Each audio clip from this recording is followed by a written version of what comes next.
Hey, you've been mentioning a lot about wanting to do a movie night in your theater, and I think tonight's the perfect night for it. I even brought over a movie. I got it for my grandmother for Christmas, but we can watch it tonight. Wolf of Wall Street. Yeah, yeah. That movie has the F-bomb more than any other movie. Hold on. Wasn't expecting anyone. Hey, buddy, how you doing? Listen, sorry to bother you, but my car ran out of gas right in front of your house. There's a gas station about 1.5 miles away. Could you give me a quick ride there? Holy crap! It's the dude from... Wait, are you? What are the? Are you the guy? Are you the wolf? Are you Jordan? I am. Yes, I am. Dude, you were in time. We were just speaking about you. There you go. Okay. Well, Yeah, sure. Come on in, buddy. Come in. We're gladly. Well, I'll go ahead and get Serendipity. Yeah, load that up. Now we have to watch the movie. Let's. Brilliant. I do have one question, Zach. Why are you skipping? I'm excited. When Zach's excited, he skips. Okay. So yeah, let's jump in the car. One of the questions I do, I've been when I saw that movie, I was like, could this possibly happen to one man? Is most of it like the parts that you probably are wondering if they're true? They are true. Some of the stuff's not, but most of the crazy the boat stuff, capsizing, the plane crashing, your aunt dying? All true. Yep. And look at Lamborghinis. All right, well, you know the scene with the Lamborghini, right? By the way, you should let me drive because... Wait a second, I remember that's the scene where you... What's the chance of it happening twice, right? There's no chance. I'm pre-disastered, right, buddy? You're a good salesman. I am, right? Believe me, you won't. I might drive this first. I might drive the first one, and then from next time once we there come. We go. I got an IOU. Was that the true thing? Right? Where it was true, but listen, it wasn't a Lamborghini. It was a Mercedes. So was it Quaaludes or what made him like? Well, it was Quaaludes, but it was the original real Quaaludes, like these ultra strong Quaaludes from 1978 that had a delayed fuse. Long story, but it was a good one. Yeah. Do you remember trying to drive the Lamborghini or the Mercedes? I remember it like it was yesterday, but I also could say that I could pass a lie detector test. I don't remember hitting one car.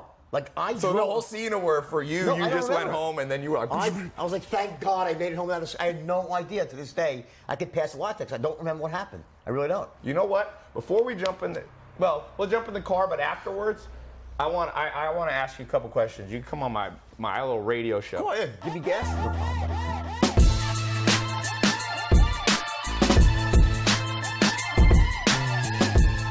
So in the movie, question for you. Did you help in terms of, were you on the set?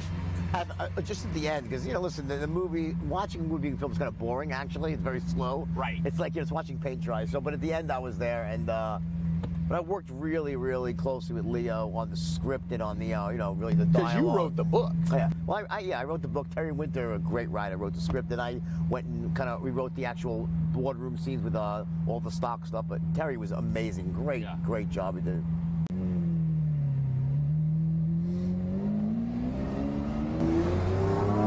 So now you're where? You're here in LA. Yeah, I'm by the beach, South Bay. Yeah. Nice. You've been all over. I was reading. You lived in Australia for a while. You lived. Obviously, you're from New York. I just got invited to Iran today for 4 days. Wow. There's speeches in Iran. Yeah. You gonna take that up? Yeah, absolutely. Why not? Right. I used to say that my movie was a hit everywhere, but Iran and North Korea. Now I guess it's just North Korea. I was wrong. Nice. So what? At this point in your life, is it all excitement? Is it travel, adventure? Are you back in business? I know you've got your sales, consulting and programs. I'm fortunate that business has been great with speaking, consulting, and but you get to a certain point. I mean, I've listened to the whole party craziness like that is a good memory. Right. But the things that make sense at 25 don't make as much sense at 55. Right. But so I look back at those days, and say, yeah, okay, I did it, But now I'm married, I got a great woman in my life, so very happy, But I'm always working on something. I always have a project I'm working on. I can't just sit still for more than a couple of days. I go nuts, right? This is it. This is good. Yeah, this car is pretty fun.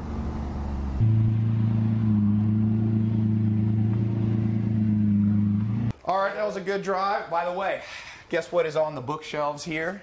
Ah, there you go. This is a new one you wrote. It is, yeah. How many have you written? Three.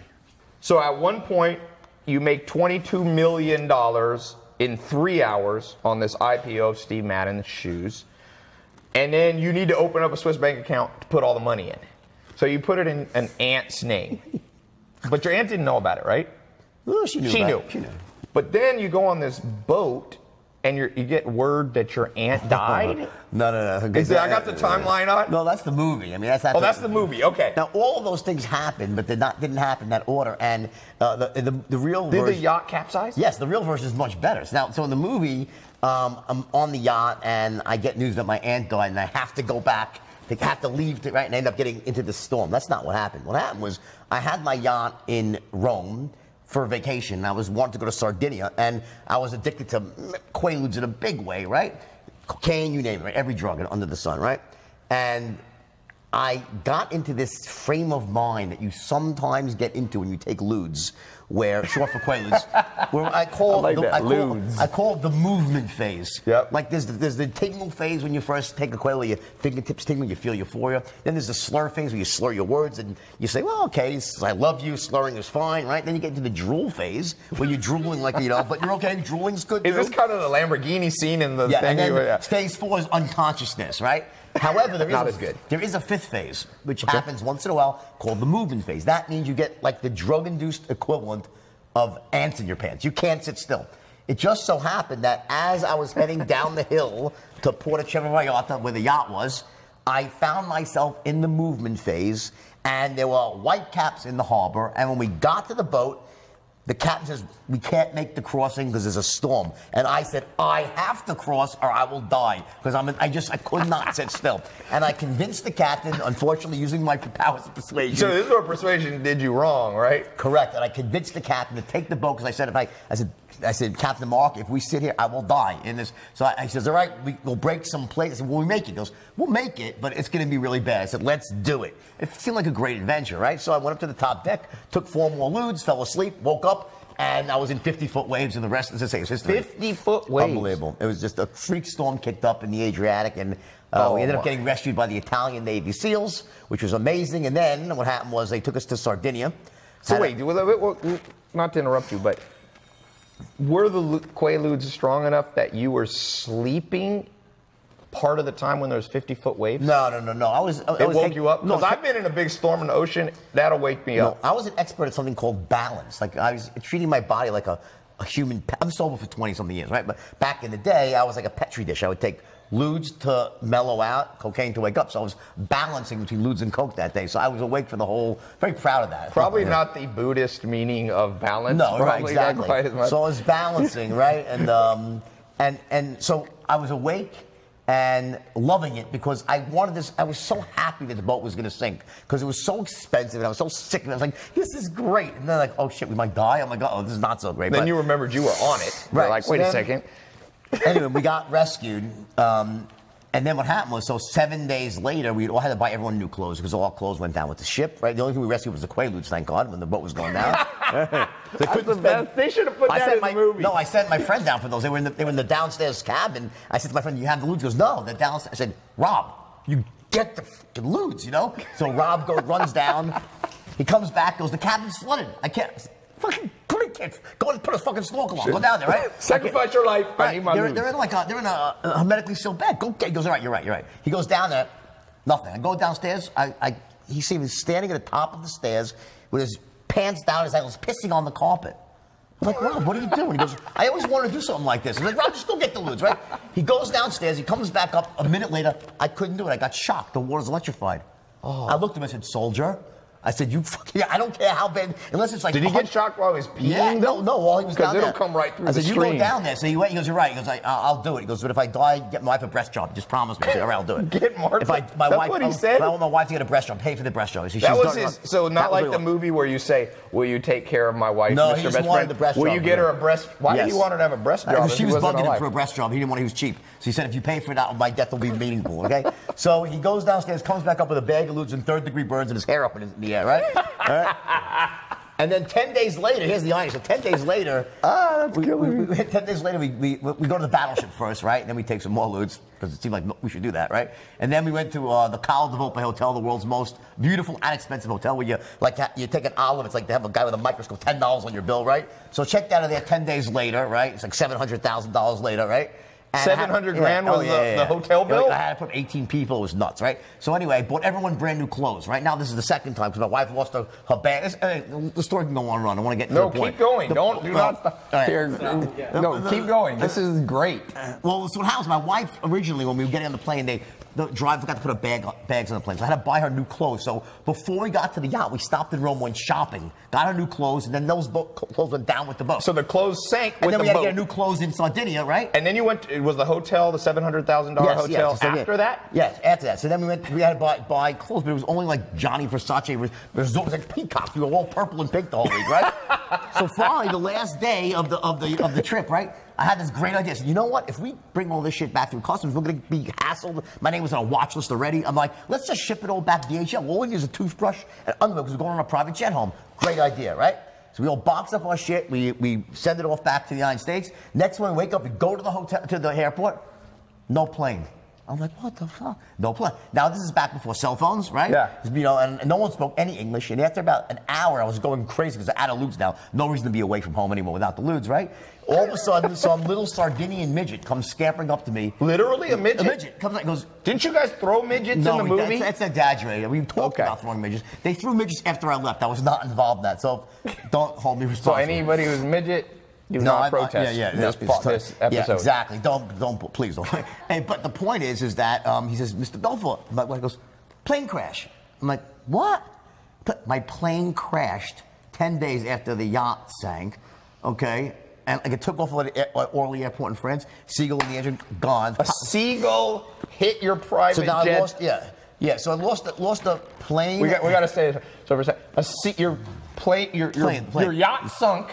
Then your engine got hit by a seagull. Yeah. So then pilots lived, thank God. Did you ever wonder if there is something in the past life that might have happened? So here's the thing. So right, well, no, I did make some great analyzations that day. So. After that happened, we got stuck again with no clothes in Italy, and I had to get out of Italy at this point. So we took a plane to London, a commercial plane. We ended up in the wrong airport, Gatwick. But you had clothes on. The clothes we wore, Versace, right? they had purple and everything. But here's the irony, you know? Here's how crazy drug addiction is that at that time, you'd think I'd say, okay, obviously, God is telling me my life's out of control. There's something not right here. Right? Everything's insane. I'm doing drugs all the time. Things are happening. No. I went even crazy the next. In other words, you used it as a sign you should be partying to harder. Keep going harder, right? It was a year later that I got sober finally. Wow. Yeah. So that's that's the true story about the yacht. Now, the true story of Wolf of Wall Street. You heard it here. And by the way, I heard Chance the Rapper said today he wants to hang out with Drake because Drake has an exciting life. Chance, you probably wanted to be with Jordan Belfort in the Wolf of Wall Street days. You should let me drive the car because who knows what's going to happen, right? No, after I hear this story, I'm glad you did not drive the Lamborghini. Right, but you have two, so you had backups, okay? So I saw that. All right, so that's good. So anyway, but you know, here's the thing, though. I'm sober now for over 20 years, right? That's awesome. Yeah, and that was a miracle, by the way, and it was something that changed my life. But when you're in that headspace, you can rationalize anything. Yeah. Like you could just I said, it's no, it's no problem. I'm going to the bathroom, I'm shitting, it's green. My nose is bleeding. It's a disaster. Yeah. But you're saying, it's not, it's my allergies. It's my you could just, So in addition to having this amazing life, you also are a master at sales. So people watching, I get a lot of entrepreneurs. Keep in mind that pretty much everything's about persuasion. At the end of the day, you're always selling yourself, but I think that there's so many people out there that have great ideas, great concepts in their mind, but if you don't know how to verbalize that or express it to someone else, it gets locked inside of you. You can't express that value, that greatness, and you end up dying with your music on your lips. It's a really frustrating thing to go through life that way. So now this is something pretty rare. I rarely do interviews with a ton of notes, but I found your book and story so interesting that I was like, I'm going to do extra detail. So. You did homework, basically. I did homework, but I read the book. I try to read a book a day, and this was my book of the day. Okay. So, you're a best-selling author, as people know. The book, the movie was adapted from your book. Mm-hmm. Leonardo DiCaprio plays you. It was nominated for an Academy Award for Best Picture. It's an amazing story. It also has the most uses of the F word in any movie, 569. Is that right? It's either 509 or 560. Over 500 plus. Was that because you are from New York and people in New York just swear a lot? Combination of New York and Wall Street together is a deadly combination. It's like the most common word is the F-bomb, except for the word the. So it's, neck and neck. If you would have had a sailor story, that would have been, you could have combined Wall Street, New York, and sailors. So for those people, I think almost everybody's seen this movie, but you worked at first for this L.F. Rothschild, working for a guy, Mark Hanna. And you got into the whole sex, drugs, and rock and roll world of Wall Street. Why'd you leave? Well, you see, the movie is a bit inaccurate in that sense that when I was at L.F. Rothschild, I was a trainee, right? Okay. And in the movie, it depicts me, being this sort of bright-eyed, bushy-tailed, ethical guy saying, "Can't we make our clients money too?" The first day, and then the next scene, I'm at a strip club snorting coke, right? That's not quite how it sounds happened. like Zach. Yeah, right. Where are you, Zach? That de-evolution of the human spirit took about probably 2.5, 3 years. So at the time, I was, a young, idealistic kid. I wanted to make a lot of money. I was married to my first wife. She was a great lady. But then my first day as an actual stockbroker was October 19th. 1987. Oh, wow. Yep, the market crashed. Black Monday.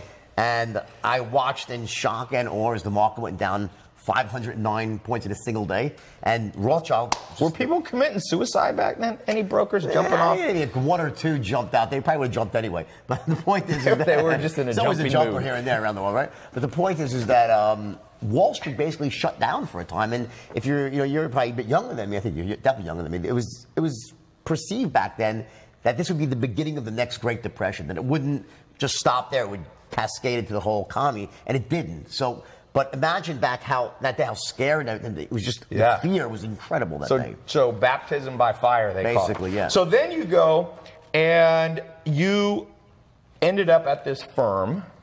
It was Oak. What was it? Stratton or something? Well, I went to a firm called the Investor Center, which is a penny stock firm, right? Okay. And that was where I, it was really the first time I ever sold stock, and I became the top broker the first day. I just broke all the records. Really? In the first day you broke all the records? The first day, yeah. So do you think you're a born salesman? Well, yeah, for sure I am. And there are people out there who are, born closers, born salesmen, far and few between. There are some. What that really means, though, what does it mean to be a born salesman? What it means is that you're actually running a strategy automatically inside. You're doing it. You're still following a script, but it comes natural. Automatically. So, but you don't realize it, but you are following a certain protocol that gets you to the same outcome every time. So that's really what a born closer is. So for those people watching that are entrepreneurs, want to learn sales, what did you do in that first day that you basically became a top salesman? Like, we're going to talk more about your whole sales straight line formula, but first day, you didn't have time to implement a whole script. What do you do that most people don't do? Is it your tonality? That's one of the things, body language, tonality, taking people through features, not just features, but benefits. Like, what do you think you did that first day? Well, in fact, one of the interesting things you said, you didn't have time to put together a script. In fact, I did. Oh, you did? Oh, yeah. On day one? I took 3 hours to write one. See, I would never, this is something interesting thing happened many years later, this is relevant, is that when I was tested by some psychologists about my ability to close, they put me through a whole battery of these weird tests, and one of them was a mock sale where I had to close someone in an investment type of situation that was being filmed. Was it like sell me this pen kind of thing? It was they handed me some information on the dairy industry. And I had to then convince someone to open up an account at a firm to manage the money for the dairy industry, right? Okay. So they handed me about 10, 12 pages of information, right? And they said, take as much time as you want and, to study this and let's see you close this guy, right? So I start reading it, I'm reading, right? I start writing down my thoughts. About 30 minutes later, they knock on the door. I'm like, yeah. I said, do you need more time? I said, yeah, just give me another 30 minutes. I said, okay, no problem. 30 minutes goes by. They come back. I said, just give me another 20 minutes. They said, no problem. Take 20 more minutes.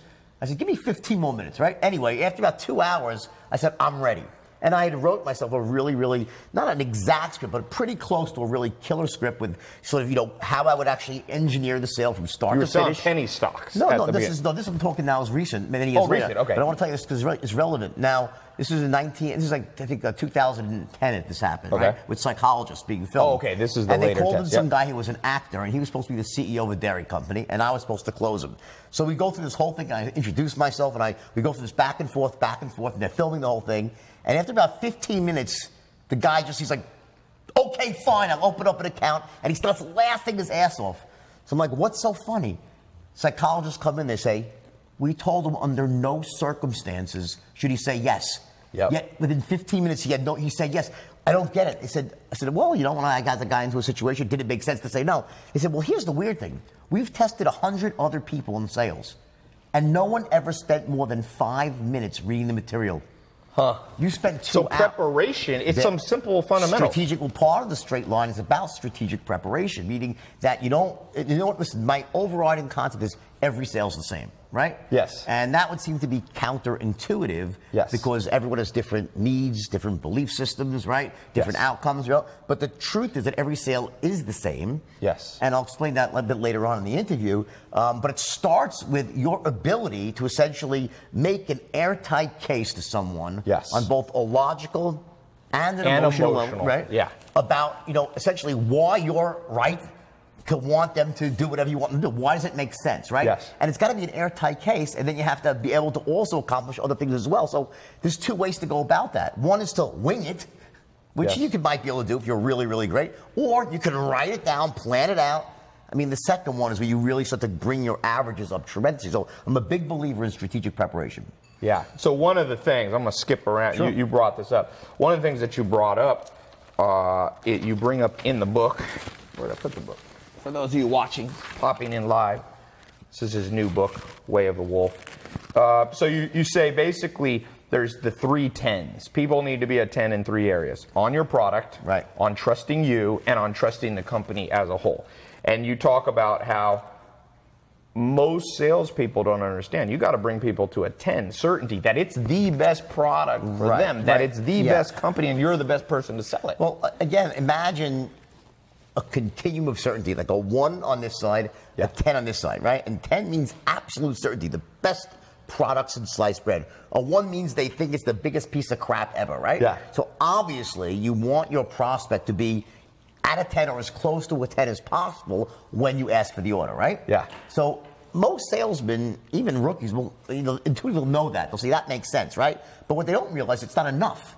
Yeah. You also have to get them trusting and connecting with you with that same person. high level of certainty, right? Yep. As close to a 10 as possible, right? Versus a 1 meaning they think that you're a thief. So so sometimes they think it's a good product, but they don't like you, so they don't buy. People don't buy if they don't like or trust or connect with, right? And the third element is the company that stands behind the product. Yes. So those 3 elements have to line up in every sale, no matter what you're selling. It doesn't matter. Tangible products. You were selling dairy.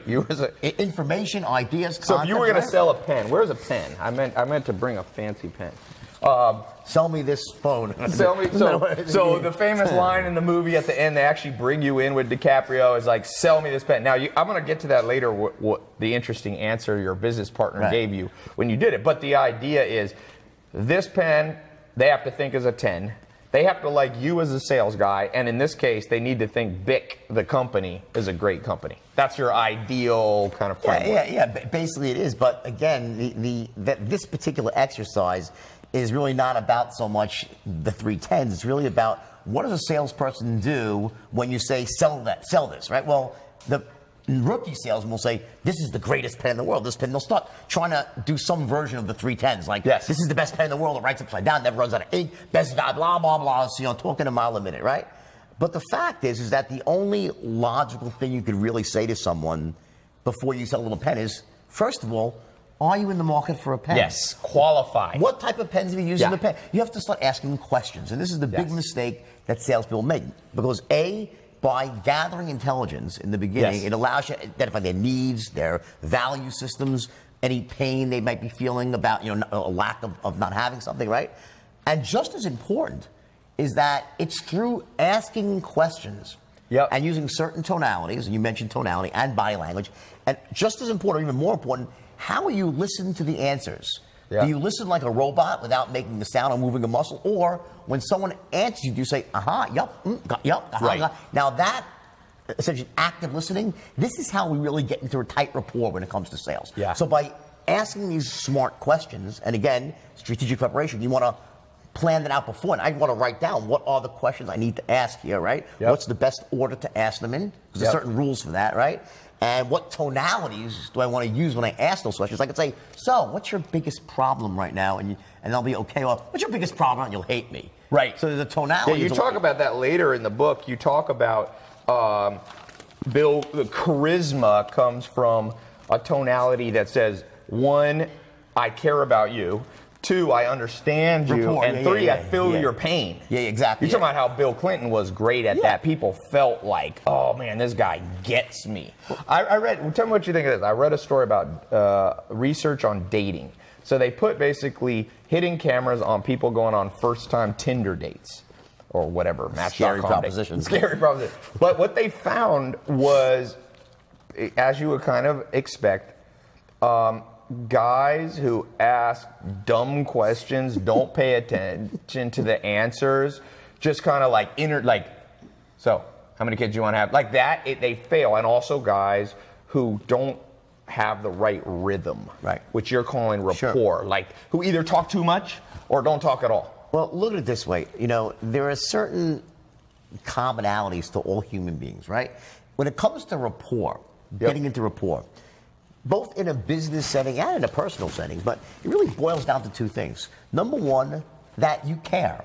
Yes. That in business, you're not just there to make a sale to earn a commission. You actually care about the person and you want to get the outcome they're looking for. That's number 1. And number 2 is that I'm just like you. And not like everything you like, I like. That's disingenuous bullshit, right? Yeah. Like, you know, you see a fish in the well, oh my God, you like the fish island. You start bullshitting it up. Yeah. That's like not, Michael Scott in The Office. That's ridiculous, like right? I'm talking about something very different. I'm talking about that you speak at the same general pace they do. Yep. That when they answer a question like, yup, got, oh, ooh, the interest that you see, yup, I get it, we're on the same page. Yeah. And it's almost below the surface, because here's the thing. Imagine, you know, you just meet a salesman, you're a prospect, right? And the salesman looks at you and says, you know, I really care about you. And you'll say, what the bullshit you care? You want to make it, the word, see, in the beginning, there's no words you can say to say, I care about you. Over time, of course, you give great service, you have a relationship. Yes, you can tell someone I care, and I've proved that. But in an initial contact, that's so disingenuous. So how do you get that across? Through tonality and body language. That's how you do it. Yep. So why do you think, what is it about us humans that for the most part, sadly, we only learn through massive pain?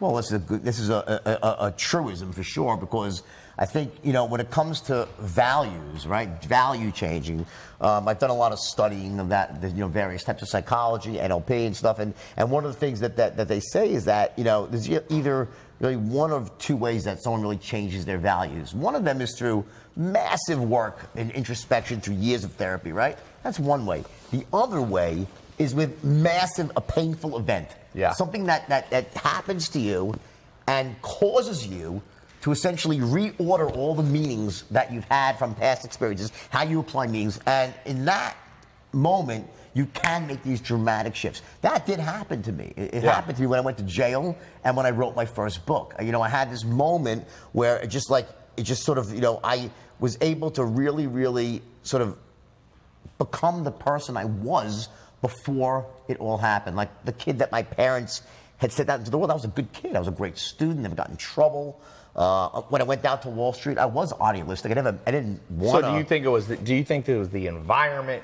You're idealistic, you get dropped in Wall Street, there's money flowing around, there's sex, drugs, rock and roll. It's just, because I do believe, one of my mentors, Joel Salatin, told me that the system trumps individual self-control. So the problem with that is that makes me a victim, but I don't believe in being a victim. No, not a victim, because you could have left New York. Well, here's the thing. So there's no doubt that the environment can be toxic to certain people, right? But to many people, it's not toxic. So obviously, I think with myself, at least, there are some things inside of me despite my parents being good parents and despite me not getting in trouble before, I had certain insecurities. I think we all enter adulthood with certain insecurities. Right. And, you know, sort of not feeling that we're as great as we, like other people might think we are. So here's what happens. When, you know, we see it in Hollywood a lot and in the music industry where you have these young stars, they go like when Britney Spears went bananas for a while. Now she's normal again. Great, right? So, you know, what happens is that, you know, when you're growing up and you know, when you're in your early 20s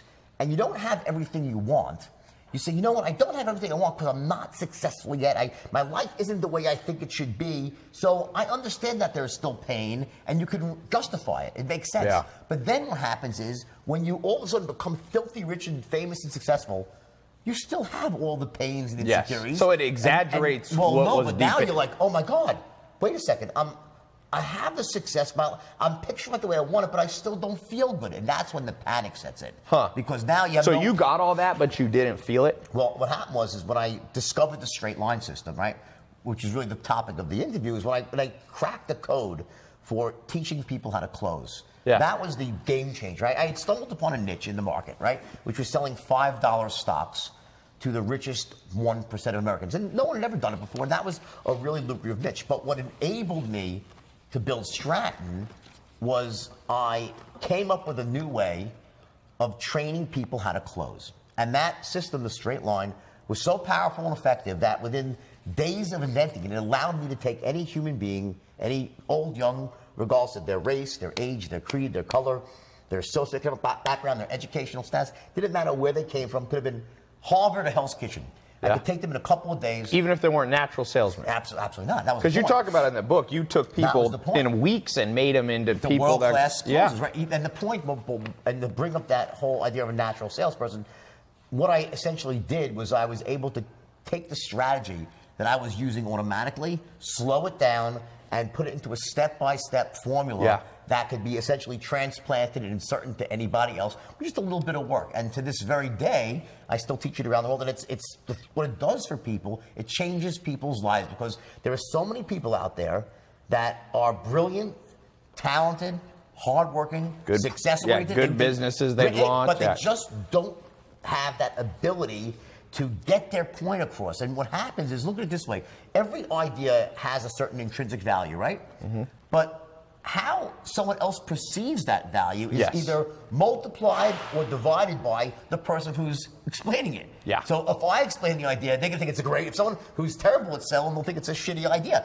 Yeah. So imagine, I said this a minute ago, all the people out there who are these brilliant, hardworking, smart people, they wanna make money, they wanna provide for their families, they want to help their parents, their communities, right? Great intentions. And they have great ideas. But they lack this one skill and they struggle. Yeah. And to me, it's the craziest thing because here's the thing. It's learnable. It's a learnable thing. But it's not, it's one of those things they should have taught us in high school. They should have junior high. I always say if it's important, they forgot to teach it to us. One of the best clips on the internet, you should really play this. Play it later on, right? We can cut to this. Warren Buffett was doing a speech with Bill Gates about maybe 10 years ago. And he was asked by a college student, what can we do as students to make ourselves more valuable in the workplace? So you'd think Warren Buffett would say, learn how to pick stocks, learn how to investments, you know, whatever he would say, right?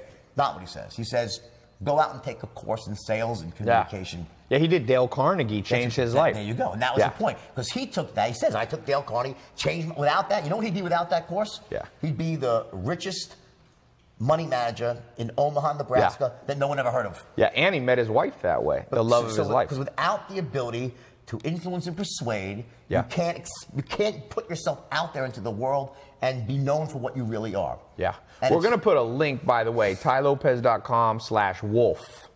So if you go there, we're going to have links to more advanced stuff that Jordan does. And so yeah, tylopez.com/wolf, and that will take you right to this. And of course, I recommend you can buy this book. I read it word for word, cover to cover on last night before you came. Excellent.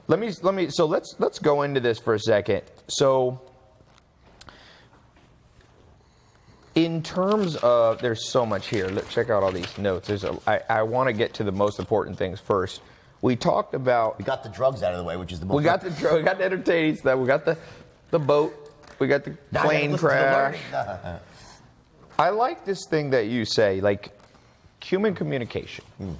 is 45% tone of voice, 45% body language, and only 10% words. And what you said is, you know, people are kind of logical but very emotional. The tone of voice and the way that you look in terms of body language, that's 90%. That appeals to the emotional side of the brain. And then you need to have good words that are logical. So what's a practical body? Because people love body language conversations. Well, let me just back up for 1 second here. In terms of this idea of 45, 45, 10, right? That's been around for many years, many different studies about that. But here's the thing that you need to really understand. It's important, is that I'm not saying that the words don't matter. They only matter 10%. In fact, the words matter 100%.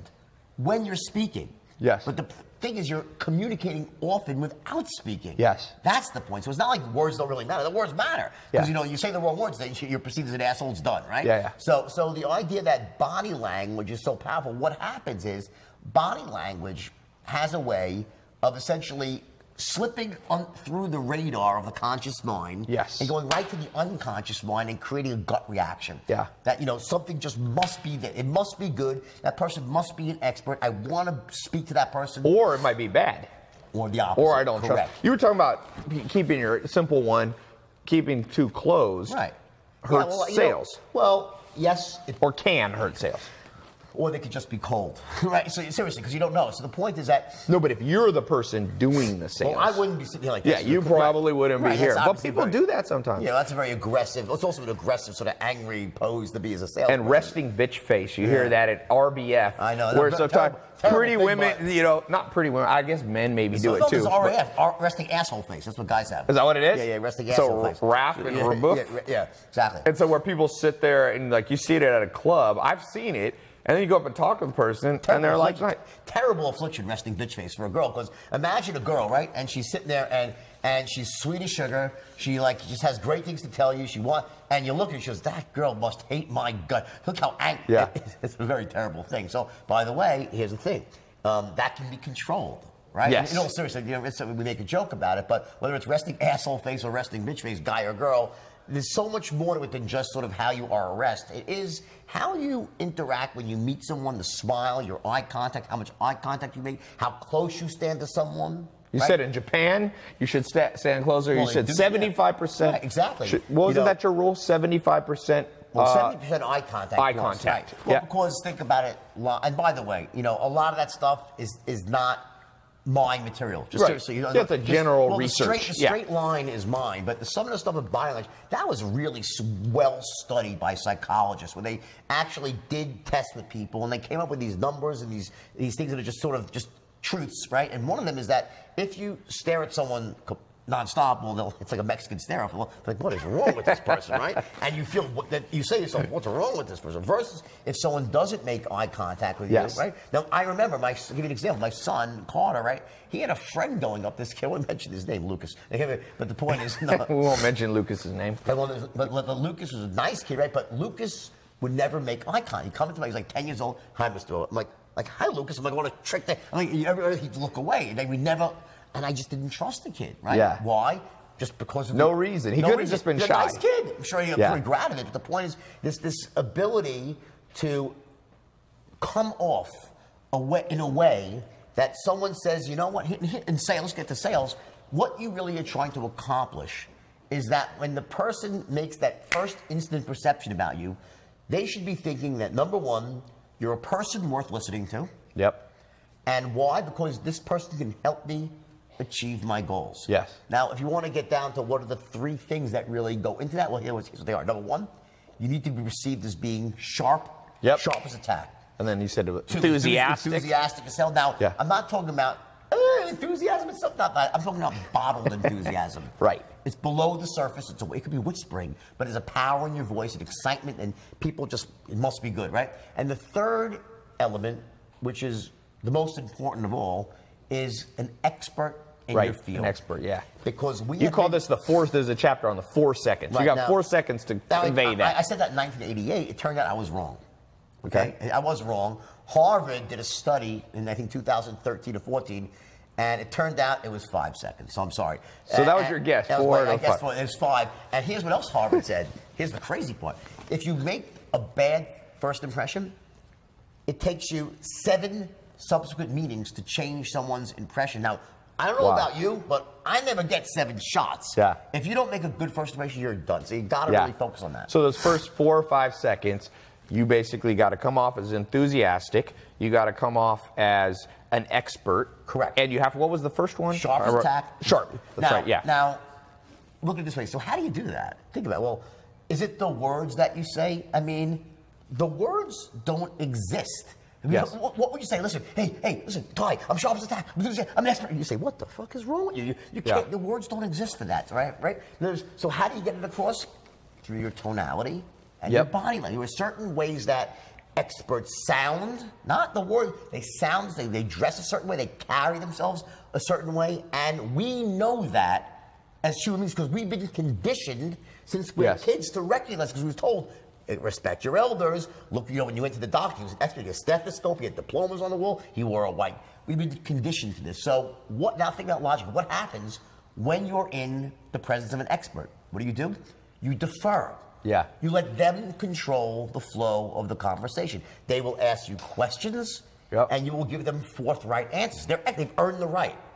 So if you're perceived as an expert, it gives you the opportunity, opens up the possibility for you to control the flow of the conversation. Yeah. And once you've done that, now you can go about making every sale the same, because you're guiding the process. So the only way every sale can be the same is you're perceived as an expert, and then you use that perception as an expert, not to talk, but then you start to ask questions, smart questions, using the intelligence gathering tools, right? And then by doing that, you also ask them in a certain tone of voice, and with your active listening, that gets you into ultra tight rapport. Yes. So by the time you're done asking your questions, now you know everything you need to know. You're in ultra tight rapport. You know where their pain lies, their needs, right? Now you can present your solution. So you have this see, what I'm saying is this steps, and it all starts to go into this sort of straight line. We do this first, this second, this third, and guess what? This is really easy to learn. Yeah. Once you break it down like that. You said 6 weeks it took you? 3 weeks? No. To take a beginner and teach them the straight line? A couple of days. 3 days, okay. And then, listen, I took these kids who couldn't close a fucking door. Literally. They were so bad. I mean, their average IQ was Forrest Gump on 3 hits of acid. This is not the deep end. It wasn't the deep end of the gene pool. They weren't rich kids. They weren't kids who went to Ivy League schools. There wasn't an Ivy League diploma among them. These were kids, the lower middle class kids from New York and Long Island. They were kids that weren't told by their parents they were capable of greatness. Yeah. And any greatness they naturally had in them had been basically beaten out, conditioned out of them since they were born. First by their parents, then by their teachers, by their own friends, by their experiences from not feeling special, not acting special. By the time they entered my boardroom at 19 years old, 20, they'd been conditioned to survive, not thrive. Yep. Once you're in that spot, what happens is that you have these beliefs that are supported by it. You end up start off as this perfect individual day one. You're 20 years old, you're like already crammed down with all these limiting beliefs and stuff. So they came to my boardroom, and by teaching them the straight line, it reordered all their beliefs, because I gave them a skill set that changed them who they were.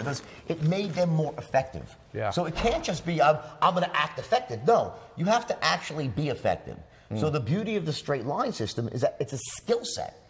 It does change how you can communicate. It makes you a very powerful communicator. It allows you to get the result that you want. So when you start getting the results you want, what happens? It starts to reinforce better. You become more confident. Yes, and then that feeds on itself. Where does confidence fit in? You talk about being sharp and enthusiastic and perceived as an expert. Is confidence kind of part of, would you consider that part of the enthusiasm and the sharp? No. Confidence is an entirely different thing. So confidence there's 2 phases of confidence, right? It starts off with acting as if. No one starts off confident. I don't care who you are, okay? The first day, when you trust me, you're not going to be confident. You're not going to be an expert really, right? But you need to act as if. I would tell my guys, my kids back then, act as if you're a wealthy man, rich already, and you'll become rich. Act as if you have the answers, and the answers will come to you. Act as if you have confidence, and people will have confidence in you. I said, act as if. Now, do you think people can become delusional that way? Well, here's the point. Now, that can be, and you see it as delusion, when someone doesn't do the work to become the expert. Right. So there has to be coupled with the fact that I'm actually working and I'm on the hyper fast track to become an expert, to learn special skills, and then you're actually walking your talk. Yeah. And then it works. So you have to act as if until it becomes the truth, and then you're just acting as things really are. But you have to always act that way.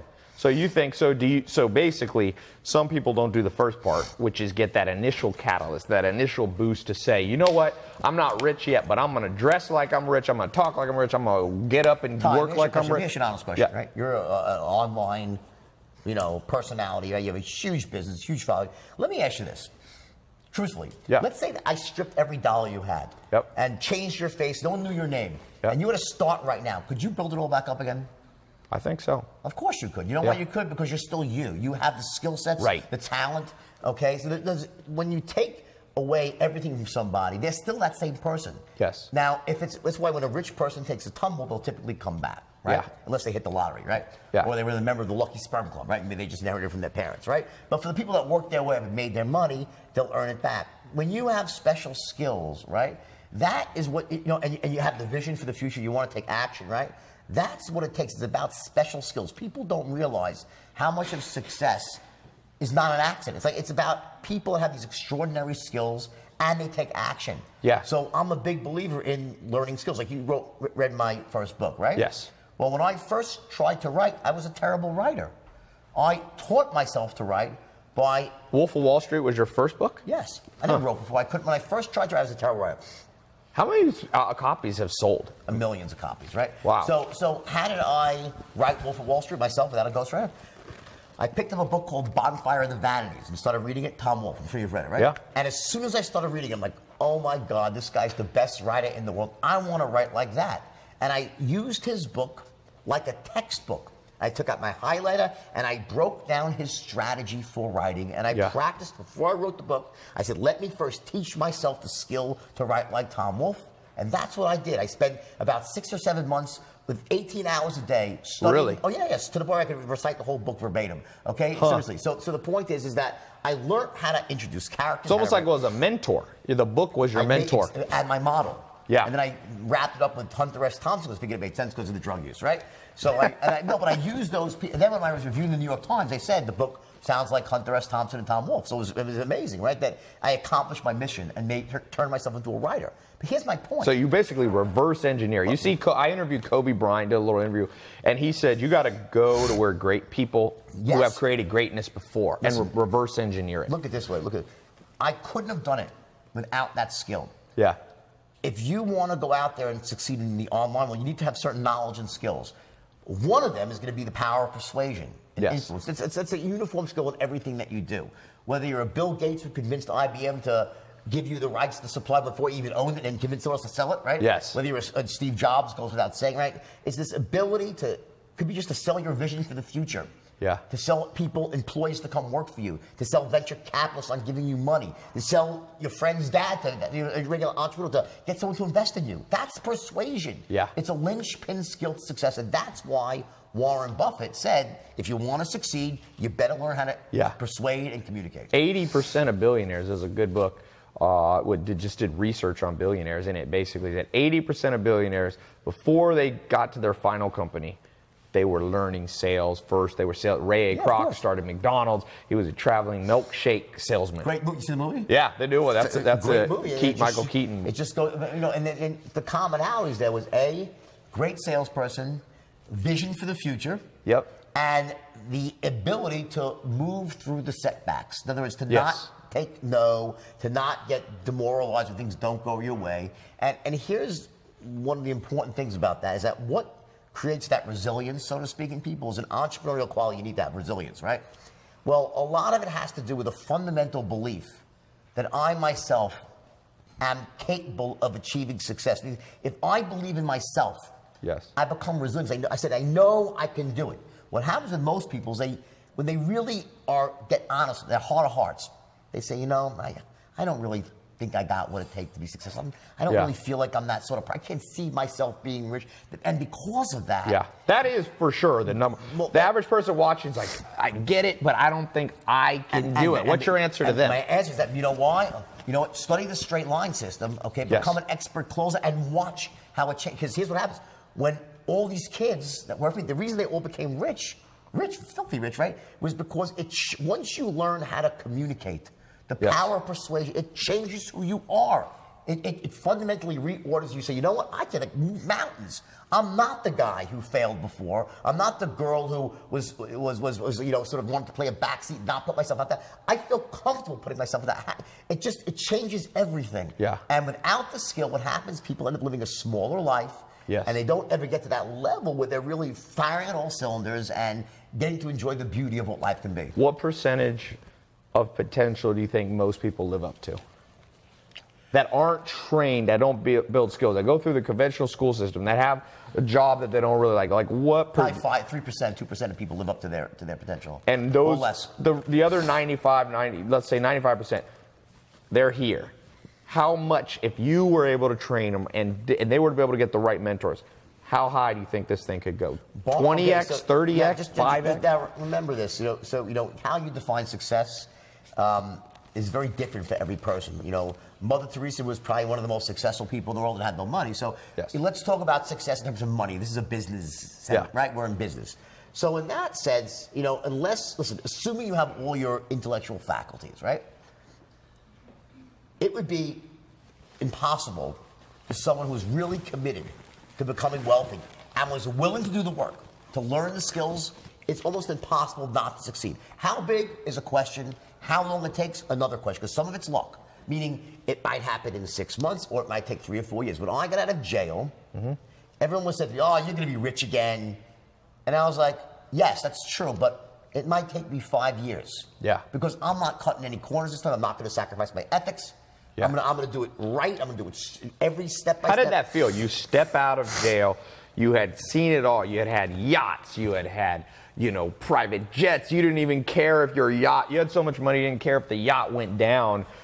How does it feel to, because a lot of us, a lot of people watching, you have to start over. So you walk out of jail. What's the feeling emotionally? Are you a little scared, completely confident? What's the state of mind?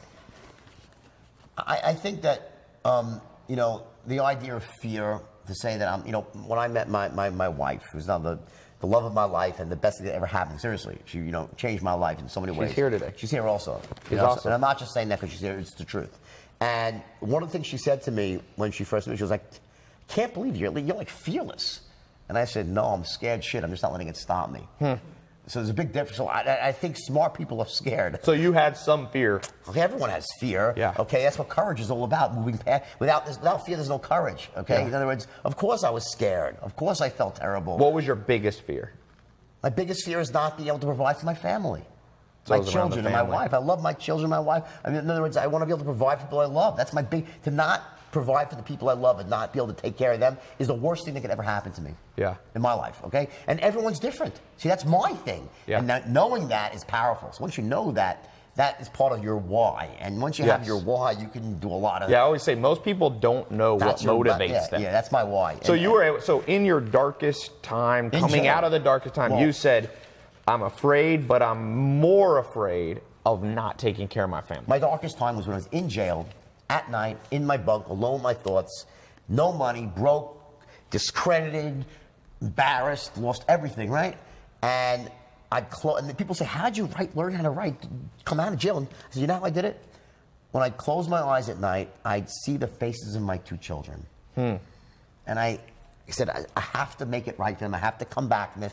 And there was no way I would give up for them. For them, we'll always do more for someone we love unconditionally than we'll do for ourselves. And that's where you draw your power from and your self-motivation from the why. Why do I want to succeed? Why do I want to be rich? It's, you know, why people will do insane things for religion. Because if you believe in something else, got to be not yourself. You only go so far for yourself, but you run through a wall of fire for your child or your loved one, right? Very big differences. So that was what propelled me. And also, the fact that, you know, I got honest with myself. I knew, you know, a lot of people go, I was, you know, they conspired against me. I'm innocent. I was fucking guilty. Yeah. I took a great thing. Forget the idea about selling $5 stocks. That was a great idea. That wasn't illegal in and of itself. No, it was totally legal. I took the straight line system, which was the most powerful system for persuasion ever created. And it is, by far, nothing even compares to it, right? It really doesn't. And I took that system and I bastardized it. I taught it to people so they could go out and commit mayhem. Yeah. Now, there's nothing wrong with the system. It's how I applied the system. It's like an M16. Is it good or bad? Depends who's holding it. It was a pit bull. It was so powerful, right? But it turned the wrong way. So I said to myself, I'm going to go out there and I'm going to prove to myself and my family, everyone I love, I'm going to do this the right way, and I'm going to go out there. I didn't know how I would do it. I never thought in a million years that I'd write a book and the book would become a movie. I mean, who could think that? The chances of that happening are 1 in 10 billion. Right? Come on, it's like it never happens, right? You know, for every movie that gets made, there's 10,000 that don't, and for every book that gets published, there's 1 million that don't, right? Yeah. First time off the show, but it happened.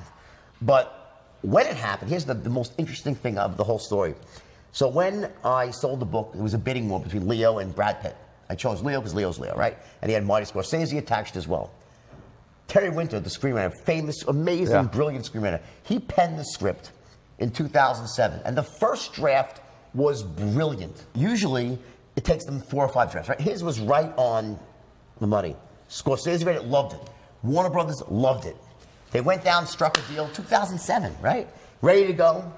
My book's not even out yet. I'm like, they're going to make a movie. This is going to be great. I'm going to be rich again, right? The writer's strike hits. Oh, wow. They can't finish, right? Leo and Marty go on to do Shutter Island.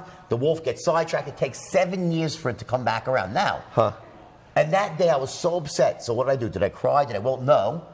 What I did is I took that time, my wife and I, we met right around then, and we made a decision. It was right when the GFC hit, right? Things were terrible. You couldn't make any money writing. And I said, let's go into the speaking business, build a business together. And we started a business together. We built this big business around the world, speaking and mentoring, coaching, right, around the straight line. And by the time the movie came back around, I was wealthy. And Leo's like, what the hell happened? You were broke? I said, well, he looked at the straight line. Marty saw it and said, oh my God, we got to change the movie. The original movie ended with me in jail. They changed the third act to reflect what happened in my life. So I changed my own life story as it was happening through hard work, perseverance, and vision. And that's what I could say to anybody who's watching this. It doesn't matter where you are in life. If you're willing to put one foot in front of the other, but you gotta have the skills. Yes. It doesn't happen without the skills. Yes. Whether it's writing a book, whether anything you do, there's always gonna be a certain set of skills you need to be really high level at to get what you want, the outcome you want. One of them is always going to be persuasion. Yeah. So study the straight line. It works. It teaches anything. Yeah.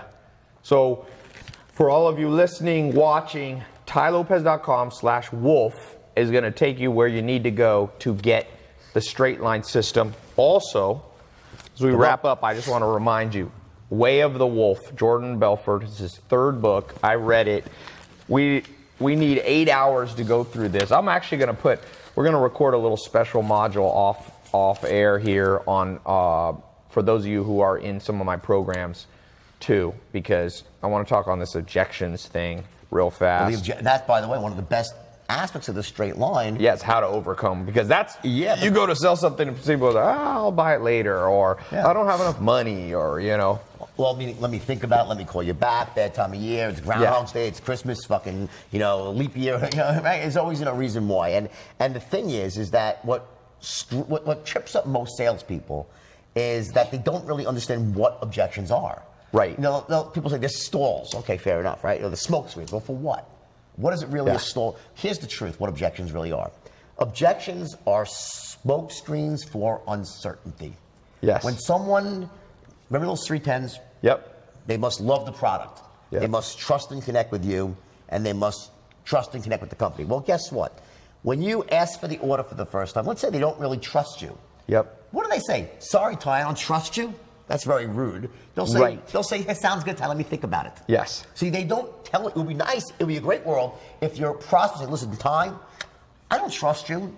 I don't distrust you. I'm like in the middle with you. Your product seems good, but I'm like a 7 on the certainty scale. And the company, I'm at a 4. So make me more certain. Right. People aren't even that logical. They're just going from the gut. They don't realize it.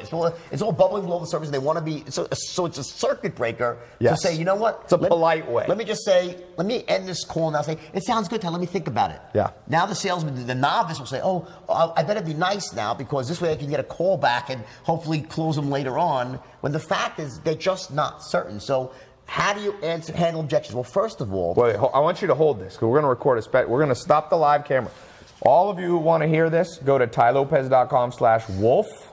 We're going to have the links to get the straight line system, to get the video we're going to do a little module on objections, and it will have a link to Jordan Belfort's book. So this public interview, I know you got a lot of value. But I want to give your guys people special on the straight line system. We'll give them a big discount. Yeah, we'll put a discount link on tylopez.com/wolf. But I'm gonna tell you, this is one of my favorite interviews. Me too. This was good.